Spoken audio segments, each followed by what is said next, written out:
బంగాళాఖాతంలో అల్పపీడనం బలహీనపడిందని విశాఖ వాతావరణ కేంద్రం తెలిపింది. దక్షిణ కోస్తా రాయలసీమలో కొన్ని చోట్ల వర్షాలు కురిసే అవకాశం ఉందని తెలిపింది. దక్షిణ కోస్తాలోని నెల్లూరుకు భారీ వర్ష సూచన ఉందని వాతావరణ శాఖ పేర్కొంది.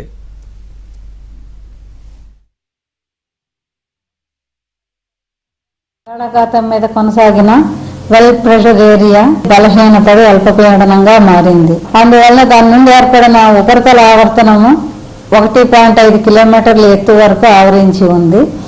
దాని ప్రభావంతో దక్షిణ కోస్తా రాయలసీమల్లో అక్కడక్కడ తేలికపాటి నుండి ఒక మోస్తరు వర్షాలు పడే అవకాశం ఉంది. దక్షిణ కోస్తాలో నెల్లూరు జిల్లాలో భారీ వర్షం పడే అవకాశం ఉంది.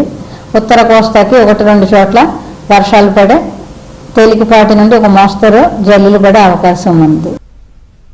బంగాళాఖాతంలో అల్పపీడనం బలహీనపడిందని విశాఖ వాతావరణ కేంద్రం తెలిపింది. దక్షిణ కోస్తా రాయలసీమలో కొన్ని చోట్ల వర్షాలు కురిసే అవకాశం ఉందని తెలిపింది. దక్షిణ కోస్తాలోని నెల్లూరుకు భారీ వర్ష సూచన ఉందని వాతావరణ శాఖ పేర్కొంది.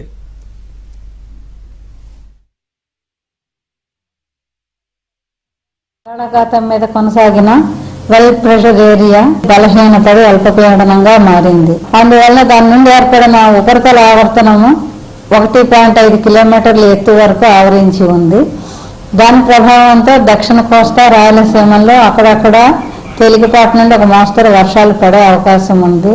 దక్షిణ కోస్తాలో నెల్లూరు జిల్లాలో భారీ వర్షం పడే అవకాశం ఉంది.